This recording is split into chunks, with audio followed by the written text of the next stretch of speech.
Like the future was supposed to be jetpacks. It wasn't. Um, It wasn't. It oh, wasn't it's supposed to working. be. Let's. Yeah, I just saw the content of this meeting being sent to one of our apps. Let me refresh. So I've refreshed the Facebook and I'm still not seeing anything.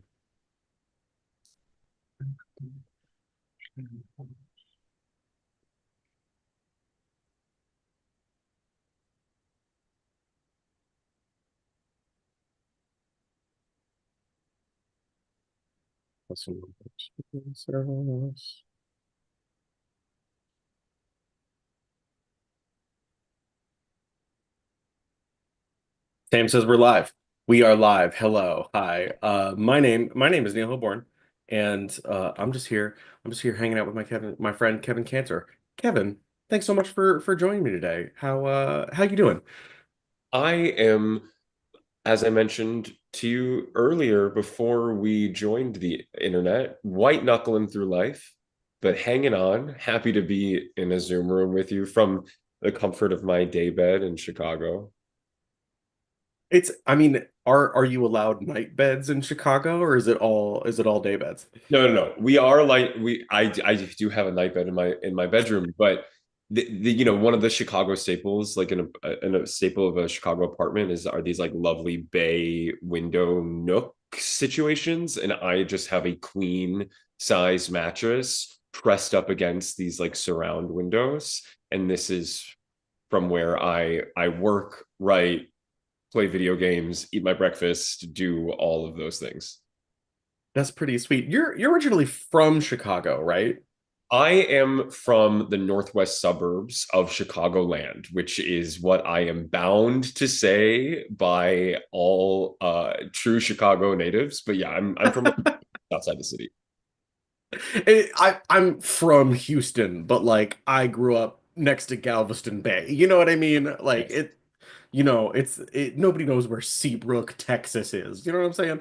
But okay, cool. So you're from there, but we were talking earlier and you said you'd been back for 3 years. Did you move for theater stuff specifically or just because Chicago's rad? Yeah, no, I mean, I absolutely adore Chicago. I did undergraduate training at a state school in Colorado, where the majority of my friends were from Colorado or actually Texas.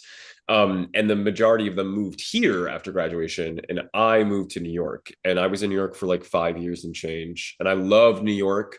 I'm not confident it ever really loved me back. So in the midst of the pandemic more, I relocated to Chicago and I've been loving it here. Hell yeah. Yeah. Well, we'll talk more about various geographic locations in the US in just a second. But we're here we're here to do some poems. We're here to promo your workshop that's coming up. Do you want to tell the folks at home a little about your workshop and the content of it? Yeah, so we're going to be doing like a 4 week generative workshop, also in the Zoom room, that is focusing on joy. It's called Joyful at a Time Like This, and it feels a little perhaps self-explanatory and or on the nose, but I've been reading so many books and finding poets that I feel are responding to various facets of joy, as a means to prompt us to like sort of do some exploration and examination of our own joy. Um, I think for various reasons right now, I am actually feeling the happiest I ever have in my adult life, which is really fucking weird because I'm also perhaps like the most unmoored, terrified, and that I've also ever been. So like those two things are happening at once. Um, and I have found it very interesting to like, metabolize these sort of dualities. So I want to sort of see what it feels like to like sit in our joy at a time that it may feel difficult or we may feel guilty to do so, because you know it's what we are fighting for. So yeah. One of my favorite punk bands, one of their albums is called Joy as an Act of Resistance. So I'm with you. Well, cool. Let's do some poems. Uh and hopefully they can be a little joyful. You know what? Fuck it. This one seems appropriate. I just memorized this because I'm competing in the Midwest Poetry Mashup that's coming up this weekend. I Like kind of it's a whole thing. But anyway, whatever. This I think I might be doing this poem. I might be doing this poem. So if you're one of my potential competitors this weekend, don't listen, I guess, or listen. I don't know, man. I size just it up. the You know what? Yeah. Yeah. But I feel confident in it. I also just submitted this to Taco Bell Quarterly. So if you're aware of the Lit Mag Taco Bell Quarterly, they just opened their submissions and I sent this to them. This poem's called Self-Portrait as Two Bean Burritos and a Cheese Quesadilla. I'm trying to come up with more creative ways to respond when people ask me how old I am. Old enough to know better, but not enough to do better. My AIM away message was a NoFX quote. Okay, how about I'm the age where I don't eat the meat from Taco Bell anymore. Not just because of factory farms and being a responsible person in the world, although, yes, that, but mostly because I'm already spending the maximum amount of time in the bathroom allowable by my marriage. Shut up. I don't need to see a doctor. It's just the only room where I can be naked and alone, and legally nobody can open the door without asking. Shut up. I don't need to be alone because I'm depressed. I want to be alone because these days I'm pretty good company. Okay, so self how does it go? Wait. I'm pretty good company. Okay, so self-portrait as my Taco Bell order. A thing that does its job and is then forgotten. Two burritos and a quesadilla. Shows up to the party with a six-pack and a tool belt. Fixes your garbage grinder. Doesn't drink your beer. Leaves before things get weird. Self-portrait as going to bed at 9:30 because tomorrow's gonna be rad and I want to be awake for it. Self-portrait as getting to take a bunch of ibuprofen because I don't drink anymore, so I get to redistribute the ways I'm bad to my liver. Self-portrait is no more bike rides through thunderstorms to the booty because the booty is snoring right next to me. No more bad weeks, only bad days. No more SOSs in gasoline on the lawn. No bathroom scale. No long glares in the mirror. No more hurting myself except to make it hurt less next time. Self portrait in the Taco Bell drive through. Back hurts. Windows down. Tuesday night. Just one trivia. Sleep only 45 minutes away. Waiting my turn. Thank you. Thank you kindly. Yes.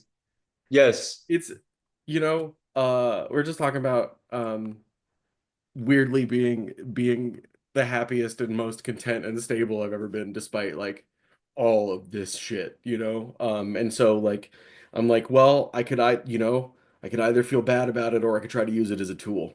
So that's my dumb poem about Taco Bell. I mean, God, I feel bad for Wendy's. I'm like, Well, that poor girl, she just got ate up by Taco Bell. she was chopping up day old burger patties and trying to sell it as chili. So I think Wendy maybe didn't deserve to hold on to all that market share. Even hearing it back, like it's like when I'm like, oh, I'm happy, I feel like a knee-jerk reaction to qualify it, to be like, oh, but no, I am aware of what's going on, and I am scared and know that there's work to be done, and blah, blah, like you immediately feel the need to qualify the experience of joy at a time like this. um yeah, so interesting. Excellent, excellent plug. Just if you could just plug the workshop over and over, that would be really rad. In like very, if you could just improv that like every time, that'd be really cool. No, you're good. I believe in you. Speaking of joy at a time like this, do you want to do a poem? Yeah, I have a self-portrait poem, but it's like a sonnet, and And I do love Asana, but like it just, I'm gonna read this one. I'm gonna read Great. this. This is an acrostic poem, so a poem based on a piece of visual art. And that piece of visual art is the Thanksgiving hand turkey that my nephew Seth made. So this is called Hand Turkey. With his tongue perched on his bottom lip, poised like a paintbrush in search of its palette, my nephew traces his hand with the practiced specificity of a true artist, maneuvering the chocolate tip of his scented magic marker through the grooves of his fingers as if making his way out of a maze. And I am amazed.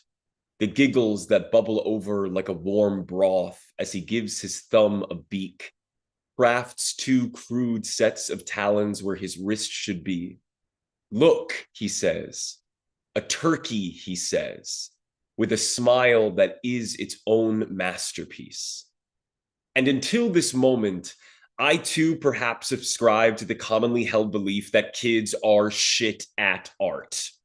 Usually lack perspective, literally. The family dog is as big as the house, is as big as mommy, and that amorphous blob is not what mommy looks like anyway. But my nephew says, look, a turkey. And holy shit, it is. Because he says so. Because he believes in his hands and what would not have existed without them. And here, a lesson. How often have I looked at my own hands and thought, you stupid flightless birds, you good for nothing dry meat, you flapping, flapping, flapping, but never lift off. What art could you possibly hatch? What words flocking in your mouth amount to more than a gobble? Paltry, poultry, poetry. But my nephew says, look, a turkey. And I don't for a second doubt him or his feathered fingers because he says so, because he believes it. Art is not good or bad. Art is honest or it is not honest.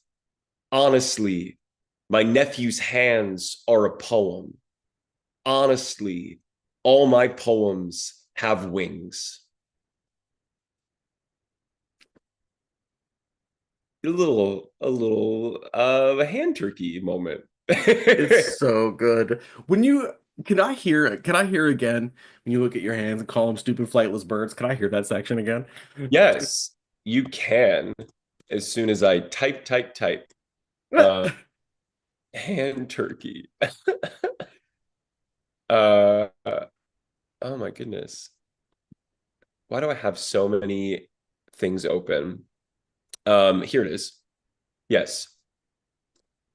How often have I looked at my own hands and thought, you stupid flightless birds, you good for nothing dry meat, you flapping, flapping, flapping, but never lift off.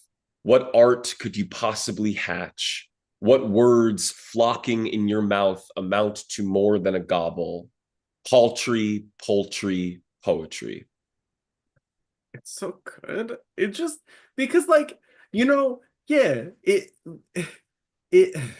I mean, okay, obviously, you got to be nice to kids, right? But like why not be as nice to yourself as you would be to a kid about their art, right? Like Yes, I mean, I we've been doing this for a while, and I feel like every 3 years, some outlet puts out about like the death of poetry or like what is poetry or all, just this like asinine gatekeepery bullshit, right? Um, and I go to a monthly writing workshop at the Leather Archives and Museum in Rogers Park. And the Leather Archives is a museum that documents like the history of like queer kink fetish and the leather communities. And it's like an amazing place. If you are in the Chicagoland area, you should check it out, Leather Archives and Museum. And it's like 10 of us that are sharing our work each week. And we bridge the gap generationally, uh you know, gender diversity, race and ethnicity, like all of these different backgrounds, people as young as in their early 20s, as old as in their mid 70s, and all different like experience levels, whatever, with like putting pen to paper, or tip tap tappy, and it's all fucking poetry. Like, like it's all fucking amazing. Um because you made something that didn't exist before. And Right. that's Like cool. it's yeah, it's so funny. I think, slam poetry was so important to me in so many ways and brought me so many things. And I think that a thing that I've needed to do to sort of get I've needed to unlearn because of slam poetry is to put every bit of art into a hierarchy, right? Oh Like, yeah. there's a time and a place absolutely for being like this is better than this and this art isn't worth your time, but generally, man, oh, did you make something? That's incredible. Like I'm just happy we're here making stuff together. Yeah, totally. Um, but it's also funny because I literally like Annie and I just started a poetry slam here. So now I'm like thinking harder about like putting art into categories. But I'll, but also like I've tried to say like during the MC spiel at the beginning, like, listen, poets, like this is a game so that we're getting into, we're so we can get people into a room so that they listen to art and it worked. You're all here. Don't assign your worth as a writer to what scores you happen to get tonight because these are just five randos and maybe they just don't like you. Like anyway, okay, speaking of starting a poetry slam, a million billion years ago, I featured at your show that you started at the University of Northern Colorado, when I was a Soapbox. child. When you speaking of doing art as a child, Yeah. and I was absolutely shocked to learn that the show regularly ran 4 hours. And I need to know when you started it, did you set out to make a 4 hour show or did it just kind of happen organically?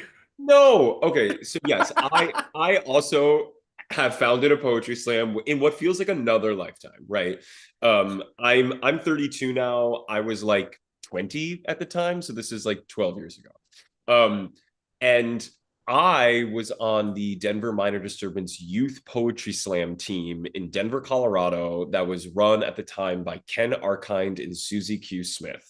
Like legends, legends.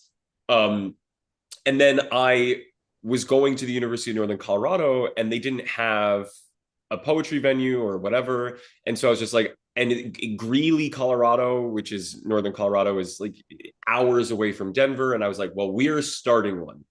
And I was also in the theater department. Like I got a degree in acting and directing. And so it was so you basically, my primary audience was a bunch of like stage hungry, art generative people who did like forensics in high school, right? So it started off as like three or four people writing poems and doing it every week, and there being like a packed house, which was amazing. But suddenly the entire audience was competing and was became poets, right? Which was amazing. But suddenly it was like there are 15 people on the list, and we're trying to be equitable. So we're doing no cuts, I guess. Like it was 4 hours every other week, It, and people came.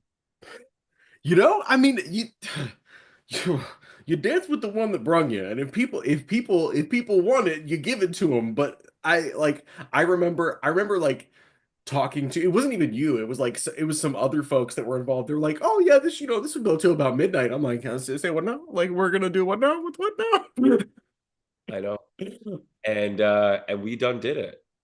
We Yeah. did. It was, I mean, I had an amazing time. It was so much fun. I think I also like, most of me interacting with, especially college slams, but slam poetry in general is like a bunch of folks being like, I don't want to be here for longer than an hour and a half. Like, we're going in and out. We are getting this done.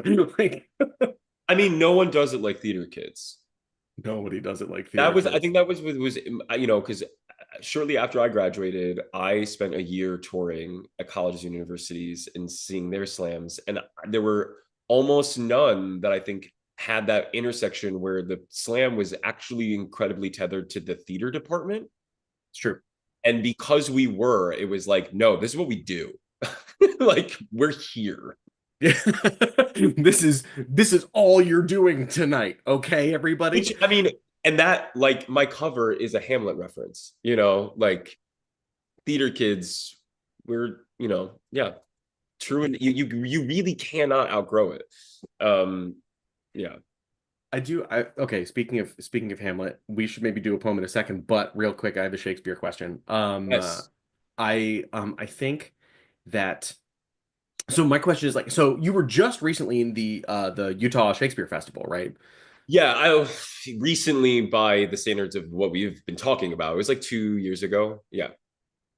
So I think, and with that, between that and the Hamlet reference, I just want to know, I think I have an idea of what you're going to say, but I want to know, are, are we still doing Shakespeare because of momentum, or is it like, is there still stuff in there? Is it still important to do Shakespeare and really, really older pieces in general? Yeah. I mean, it is a complicated question. Uh, so I love poetry. And here's the thing, y'all. Shakespeare is really good poetry. It is really fucking good. Is it tired and done horribly often and maybe not greatly because it's public domain and therefore free to produce? Free to produce. Yes. But I love Shakespeare. I think what's you just have to like look who is I think doing interesting things with it. And so I'm gonna plug someone. My friend Will Wilhelm, who actually wrote a blurb on the back of this book, is the author of Gender Play, which is a solo show that they are currently running at Indianapolis or the Shakespeare Theater, Indiana Shakespeare Theater, or it's in Indianapolis. It's then also going to be at the Steppenwolf in Chicago, Actors Theater of Louisville in Kentucky. And it is a play about essentially queering the canon, reimagining all of these characters from Shakespeare's canon as gender nonconforming and trans. They do a bunch of Shakespeare monologues and soliloquies in the show. They discuss about the inherent queer nature of the source material itself. It is brilliant. That's to say, yeah, it's tired, but it's not tired when people who like are breathing life into it in a meaningful way are supported, and those are the works that are being produced. That's what you should go be. That's what you should go see. Hell yeah. My follow-up question was gonna be like, if if you were not already into it, what's your guide for somebody like getting into Shakespeare? But I think that's it. Just like go see a good Shakespeare production. Just, Yes, don't just, go, oh, there's Shakespeare in the park. I'm gonna go watch somebody do King Lear. and there's a. Um I mean, and like yeah, go see it. Go see it. It is when it's done well. Oh my god, it's so good. It is so good because it's funny. If you want like a good introduction, there are places to stream the Much Ado About Nothing that they did at Shakespeare in the Park in New York. You can stream that. That one's starring Danielle Brooks as Beatrice.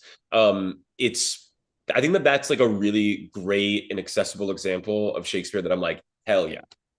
that's a great plug. I didn't know you could stream that. There are definitely places. I don't know the platforms, but they exist. The internet provides. Yes. Danielle Brooks starring as Beatrice in Much Ado About Nothing. I'm completely sold. Honestly, I'm gonna go now. I don't need to keep talking. Okay, bye. No, I'm kidding. Cool. All right, cool. I've been sitting here trying to be like, do I have a poem about Shakespeare? And I don't think I I do. do. You do? Great. That's you. You're doing a poem now. I have a poem about Shakespeare. This is called Rewrites. Romeo and Juliet. But this time, Juliet doesn't text back. Romeo embraces his bi curiosity. He and Mercutio kiss a lot, and no one advises a young girl to drink all that NyQuil. Taming of the Shrew. But this time, no one is expected to belly laugh watching a man starve his wife. And in the end, our fierce femme protagonist pulls a pin out of her fascinator, stabs Petruchio in the neck, and goes on to star in the second season of Glow on Netflix. Hamlet. But this time, Hamlet is trans, a non binary femme doing their makeup, asking themselves to be or not to be. Because what is sitting down to a vanity to paint your hard face in its soft truth for the first time, if not interrogating your own mortality?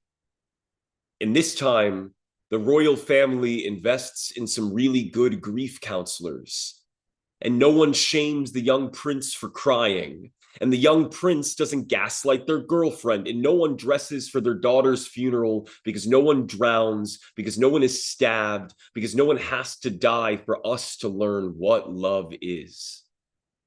You and I, but this time, we will not define our worth by how well our bodies retell someone else's story.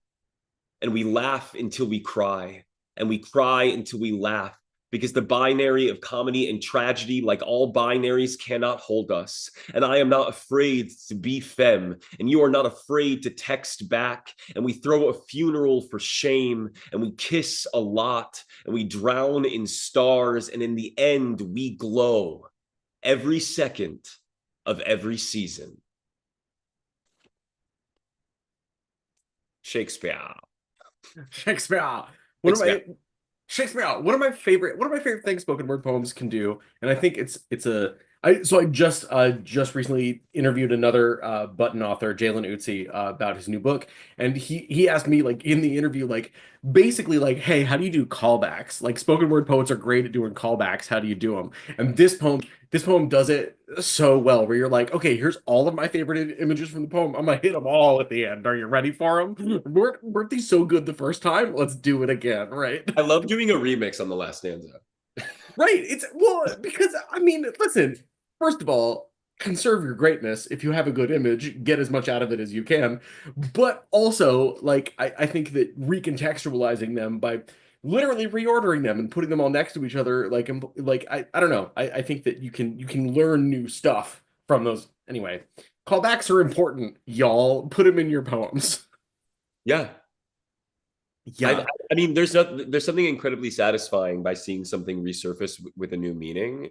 It also like in addition to like when I read stuff like that when I'm like actively making the connections as the reader, it is like it's a gratifying moment for myself in a way. Like it makes I mean, to put it plainly, I'm like, oh, I'm so smart. But really it was the writer, like the writer did it, right? But like I'd be like, wow, I'm making a connection in real time. And like that is a delicious thing for your brain to experience as a reader. And as a listener, so I'm like, give that gift to your reader. do you ever find that as a writer you design those moments intentionally, or is it the kind of thing where you go back later and you're like, oh, look how well I've done that? Uh, I think sometimes they happen by accident organically while I'm working, but I'm like, oh yay. I mean, like I don't think I ever discover like weeks after the fact. Like, and sometimes I do it actually, you know what? Can I read a short little something? For sure. So this is something that was just a writing exercise that I was tinkering with, I guess last week. Um, I wrote this last week and I was doing exactly what we're talking about just as a writing exercise. So here it is. Once upon a time, a landline telephone, the crackling quiet, a warm fire in the hearth of my ear, my mouth fogging up the receiver. Once upon a time, my mouth a landline to my heart, cracking open the quiet, my ear telephoning warm fog. Once upon a mouth, I swore my whole heart, and in time received quiet, set fire to my line back to land. Once, my ear upon your back, keeping time of your quiet warmth, my landline through the fog. My heart, a hole once, a crackling mouth, a receiver, a land of fog upon quiet, set fire by time. Fun. That's wait, okay, so was the exercise just like write a thing and then remix it over and over? Is that was that Yeah, I like mean, like I say, like an exercise. I was doing this alone, but I cool, just cool, cool, cool. I wrote the first stanza. I wrote the first stanza, and I was like, wow, yeah, no. I just had this image in my head of picking up a landline when it rings and there no one being there, and the experience of hearing static on, and also when was the last time I held a landline phone? But I was like, I don't know why this is. I'm so drawn to exploring this image, and I was like, well, I don't know what to do with this static image, so I am going to just put the image itself in motion by Sure, by swapping the things around. yeah. And I was like, oh, this is actually it is meaning something. Like I'm like there is narrative here with in utility of the very few words I allowed myself. Totally. Well, and it's one of those form mirrors content kind of things with specifically like it sounding like a broken up static connection like on a phone, right? Where it's like some of the words are coming out and you're like, I recognize these words, I get the context of what we're doing, but like, no, that's really cool. I was wondering if you specifically had a prompt about that because one, I didn't know if you were going to do that in your workshop, and two, if you did, I was going to steal it. So Oh no. When I was like, no, this is now this is a form that I will be using. I think it's like because all you have to do is I'm like, if you can write 4 lines, 5 lines, let's remix it and see what we can find. I mean, like I think there's a lot to be mined there.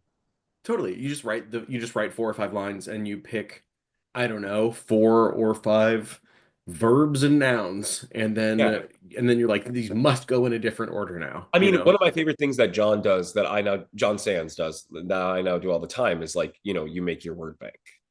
I'm like, I love making a word bank. Ugh, a word bank. Or do you have a this is going to be stupid, but do you have like a technique or an app or like a place you make a word bank, or do you just write it down on a piece of paper like a troglodyte? I yeah, like, ye old pen and paper. Um, So I quaint. well, what is fun like when I sometimes I'm like the unique sort of system and process I have, but I'm like the fuck. I mean, like we all are. Whatever. I I am what's the word? Like bimanual in the sense I'm like I take notes by hand on pen and paper, but I work on the laptop in document. Yeah. Sure. Like It's everything's in I flux, but I use both at the same time. Cool. That's it's just I'm always curious about that specific process because for me, like the first draft of a poem specifically, prose, I always write I just type it because that's just I just need to get more words out. But the first draft of a poem is always by hand in the notebook. And then and then like the process of typing it up is then one of the drafts of that poem, right? Because like in just typing it up, I'm like, that sounds weird, that's dumb. Oh, another line could go here, blah blah blah. So I find I'm a blank Word document far more intimidating than a blank page. 1,000%. Yeah. Yeah. I love a blank page. Yeah, because this isn't connected to anything. Nobody knows. No, I mean, obviously, but like the FBI is watching your Word documents, so they know, like, they know that you haven't typed anything all Hello. day. Hi.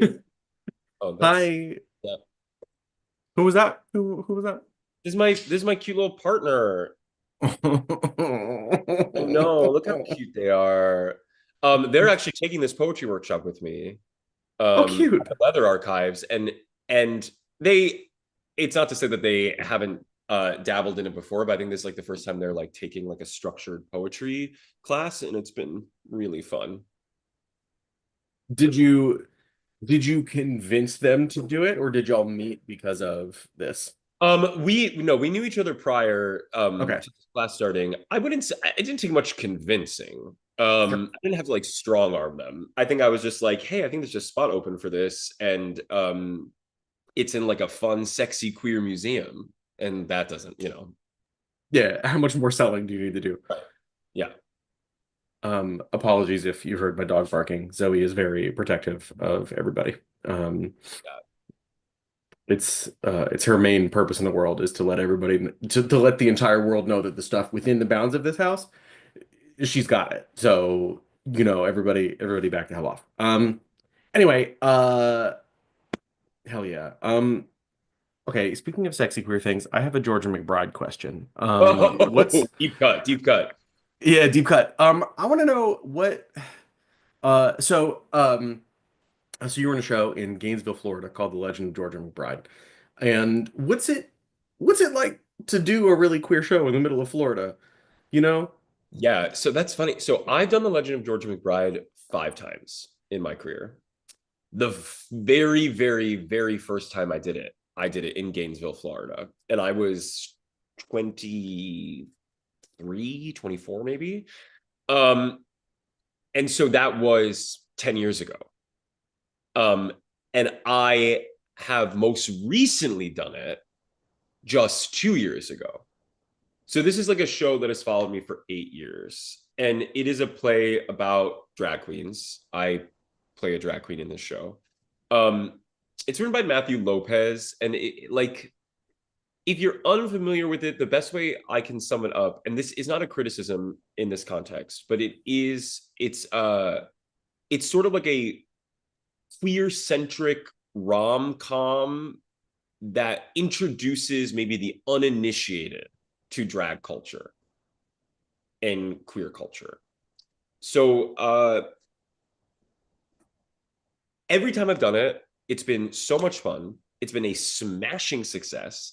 And no matter where we are in the country, there are still people who are like sticking their nose up at it or being full on scary.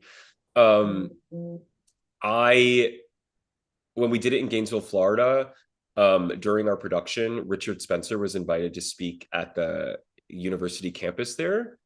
And the theater was like in the main square of downtown. And so, like, as I was walking home back to my housing from the show in like full drag makeup, like there was like a congregation of like neo-Nazis on the steps of the theater.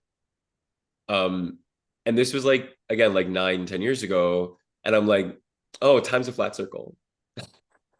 Yeah, like Ain't it though? yeah. Um, but I I love doing drag. I love I like it has been such a gift to do that show so many times over. I've done it in Milwaukee, Wisconsin, I've done it in Tucson and Phoenix, Arizona, and I've done it in Florida. Yeah. What was your favorite place to perform it? Like, what were the best crowds for that show? The best crowds were in Tucson. My favorite place to do it was in Milwaukee. Um, Okay. I love Milwaukee. Milwaukee's sort of like a second home for me as far as a theater. Like I work at the Milwaukee Repertory Theater every year. I'm in their production Oh, of cool. Carol every year. I'm a Jew in A Christmas Carol. Um, and I love working in Milwaukee. Tucson were the best crowds. Like it reminds me of Boulder, Tucson. And for those who don't know, like my brother and his wife, who are like my adoptive parents, live in Boulder, Colorado. That's sort of like my home away from Chicago. So yeah, Tucson gave me Boulder vibes. I've never actually been.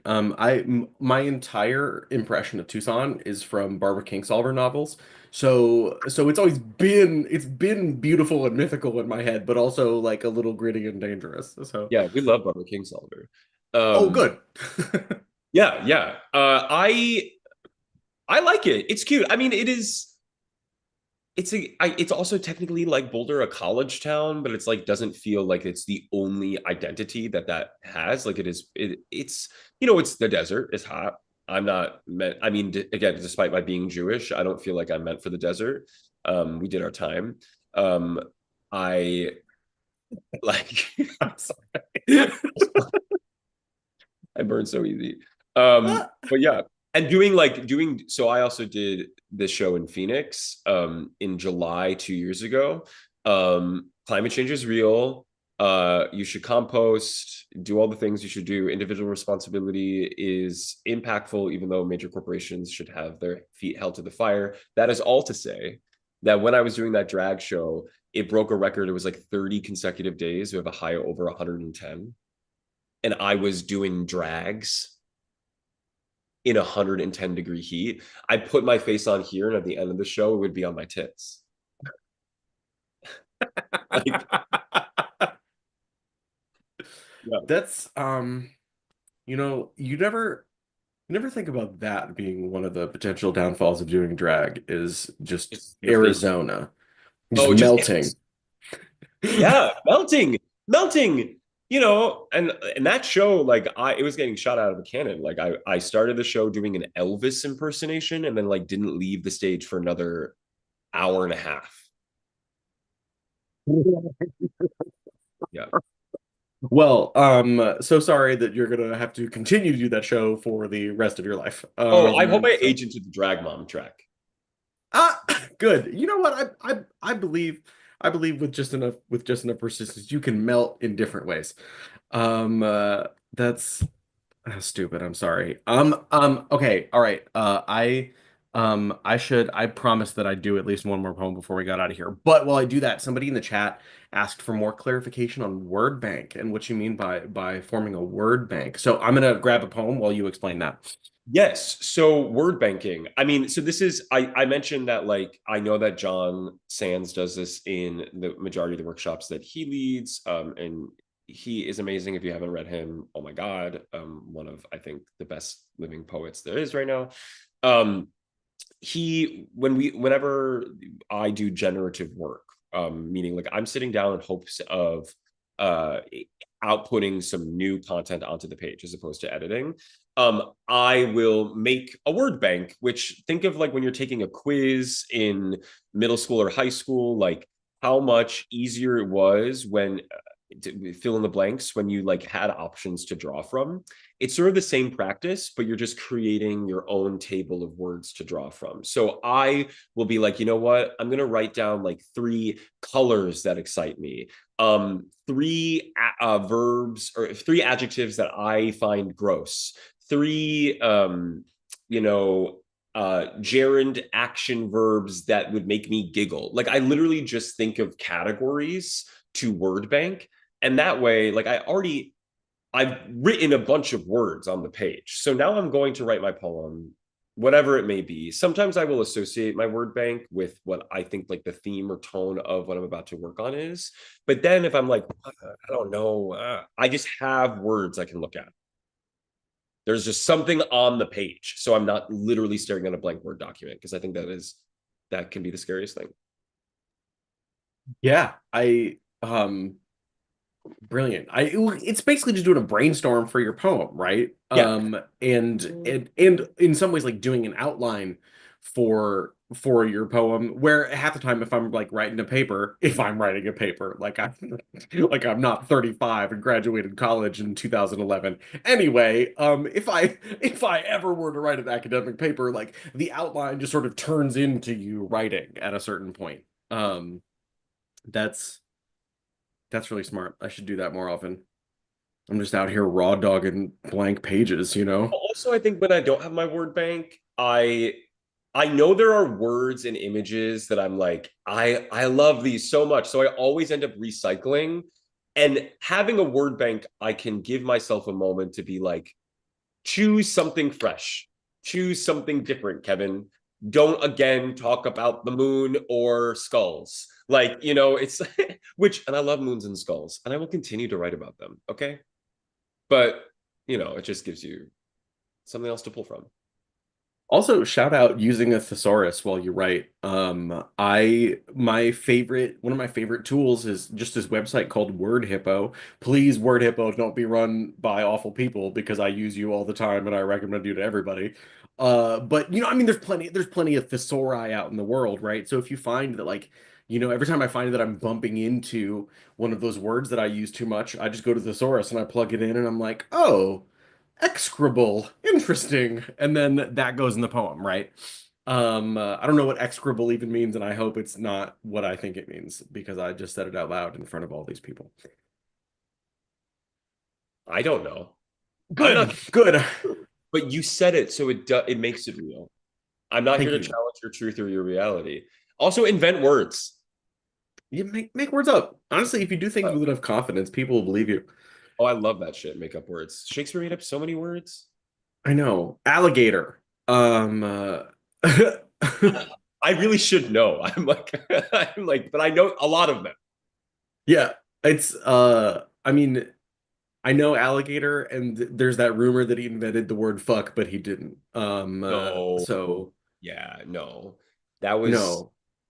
I was there were only problematic or like cringy punchlines on the other end of the joke I was going to tell. So I Cool, yeah. cool, cool. I mean, all right. I had a poem. I'm gonna do a short poem. You did an ekphrastic poem earlier, so I'm also gonna read a stupid. You activated my trap card by saying ekphrasis. It's one of my favorite things that I've been doing lately, and so But what I've been trying to do is um in a similar way to doing an ekphrastic poem about a hand turkey. I've been trying to do classic ekphrastic stuff where I read about Goya or Edward Hopper, but I don't just, be like, this is a beautiful painting. Look at what's beautiful. Like so for instance, this is an ekphrastic poem. Ekphrasis, by the way, it's Greek for just literally calling out. But usually it's a poem that describes and reacts to a piece of usually but not necessarily visual art, right? The most classic examples are like Keats's Ode on a Grecian Urn or the description of the shield of Achilles in the Iliad, blah blah blah blah blah. So this is an ekphrastic poem about Edward Hopper's painting Nighthawks. It's pretty famous. It's the one that's like the diner scene, but it's like at night and there's four people and they're kind of hunched over. It's a little impressionistic. And I decided that uh, I hate this painting. I absolutely hate it. And so I thought I'd write an ekphrastic poem about this painting that I think sucks. This is Ekphrasis, Nighthawks, Edward Hopper, 1942.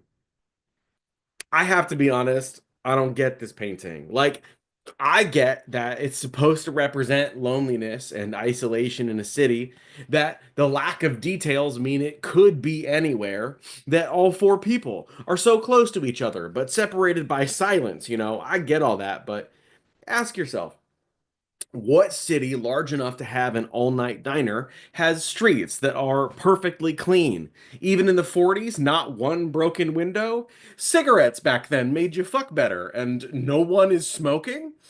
Not a single butt to be seen, haha. Maybe I'm just mad because a quiet place to waste my time is one more thing denied to me as a millennial, but damn it, Edward, if you're gonna call someone a nighthawk, try to give them a little dirt under the nails. So that's Work. I love being mad at that painting because it is so iconic. Like, it's so iconic and ubiquitous and inoffensive, right? right. No, I love that. I love that. Thank you. I think also not to psychoanalyze myself too much, but like I have an ex-girlfriend who Edward Hopper was her favorite painter because like she's from like his hometown and stuff. I don't And know if that so requires much analysis. I think we made the connection. it's right there. Yeah, yeah, yeah. I'm not deep or complex. Yeah. But she was like, I love Edward Hopper. So I'm like, fuck you, Edward Hopper. I hate you. You were I don't mean think to I can me in name college. I don't think I can name another. I just know Nighthawks. Um, he has a couple of others. Also, he has like weird like follow-ups to Nighthawks. Like there's a painting of his that's like it's a different view of the street, but it's like but the painting's titled like Sunday Morning or something like that. It actually provides some interest. There's some cool stuff going on with it, and I'm clearly just like emotionally damaged. You should But make you know what I sense? I sense a full suite. A I full suite. know, I know. The next there's gonna be just a little chapbook that's all about Edward Hopper paintings, and it's I'll heal a part of myself. I'll Okay. feel amazing. That's what I say to my therapist every time. She's like, "All right, so I've got a thing for you." I'm like, I guess I'll get better." Disgusting. All right, fun. Okay. We have just a little bit of time before we're theoretically supposed to run away. But I did I want to hear at least one more poem from you before we get out of here. And I have one stupid question to ask. But I just want to make sure again we plug your workshop coming up and tell people where they can get it and why they should be excited about it. So your workshop, it's called Joy at a Time Like This. Joyful at a time like this. Joyful at a time like this. It starts Saturday, this coming no, 2 weeks. Saturday, May 3rd or Saturday, 2nd. May 3rd. What time? Saturday, May 3rd. That's what I wrote down, so I hope it's correct. Yes. I believe that we're really good at our jobs. It is I know. Saturday, May 3rd, and it is then going to be every Saturday at 2 p.m. Central Standard Time. And you can register at the buttonpoetry.com website. It's only a 4 week commitment, so it's going to be 4 classes, 2 hours in length, and we'll be again reading poems about joy and discussing them, and then spending like a fair amount of time writing, and then sharing. So it is truly a generative workshop, um, like low stakes, high rewards sort of thing. You're gonna leave with at least 4 new poems having been written, and then hopefully introduced to a lot of new, and if not new to you, continuing to be wonderful poets. In the past when I've done some one-off of these button workshops and or like friends have it's really cool to see like little tiny communities develop and then like some the times that I've run it I've been like, hey, you are really talented, come to my regular workshop. Like I do an online thing every week, and so it's been cool to see them come in and like already be friends with each other and then make friends with everybody Yes. who's in my writing circle and stuff. So yeah, come write some poems and make some friends. That's what I think. Yeah. um, Dope. Cool. Well, let's close out with a poem of yours. But before we do that, I do have a question that's been a burning question of mine. Um, um, if if you were on Chopped, what would be the nightmare ingredient to come out of the basket for you? What would be your worst nightmare? My probably durian. The fruit that smells like a foot and tastes like 2 feet. Yeah, I don't Um, know what to do with that. And it smells bad. Durian. Yeah. supposedly you can make good ice cream with it. Uh, Um, when cookie dough's right there, like what the fuck are you talking about? Like why? I don't understand. I'm like, and if durian is like a regional delicacy of some sort of importance, like I apologize to whoever, but like so is gefilte fish to my people, and that shit's disgusting too. it's Like Yep.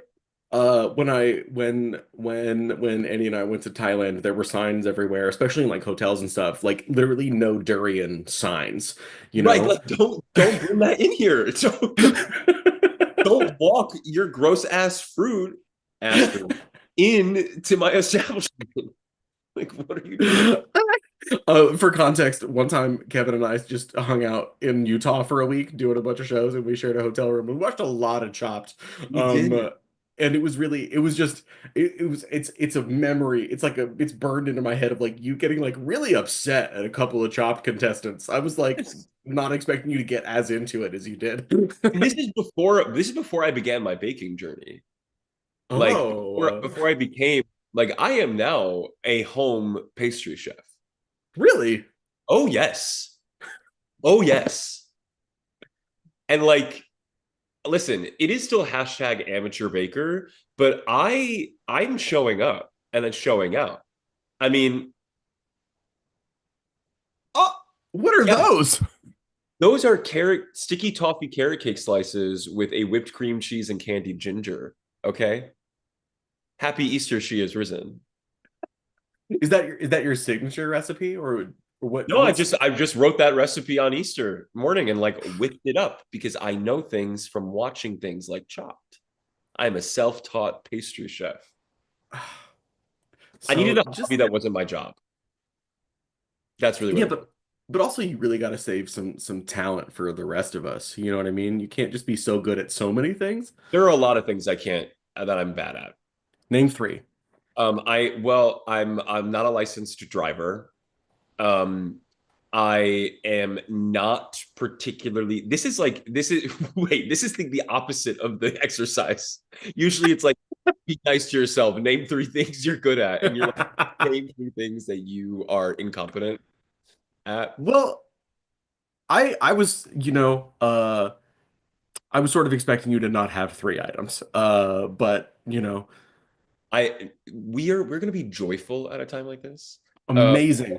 Can't drive. That's it. Only yeah, thing you're not good at. no, So and public transit is right there. And again, you know, individual responsibility in regards to eco consciousness. compost things, drive less. Yes, Don't be yes. a jerk. Don't use AI Don't, oh God, don't use AI. Are you kidding me? as we stream on Meta. Anyway, Listen, poem. listen. They've got our money. We gotta go get it. I Okay. know, I know. We have to seize the means of productions back. It's and we're just if the Zuck wants to toss me 30 cents, that'd be awesome. I'll just grovel at his feet for it. Um, Kevin, this has been so much fun. Let's Great. This is a great closer. We've done a great job. I would love to hear one more poem from you. But folks should go to your workshop. They should buy your book. Please come off book, which is I think a funny thing to say. Please come off book on Button Poetry, both of our publishers.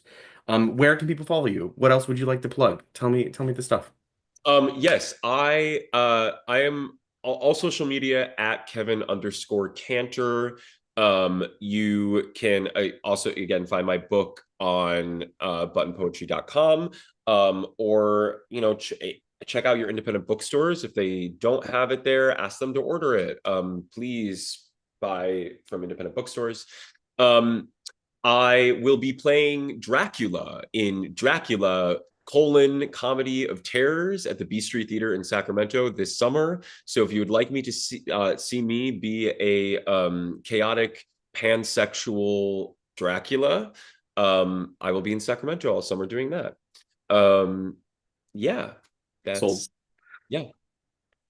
Brad, Okay. can you take us out with a poem? Yes. You started with a self-portrait. I am going to end with one.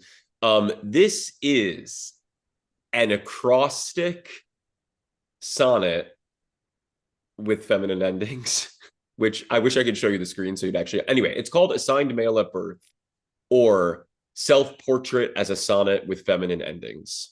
Do you want to explain those terms really quick to folks that might not be nerds?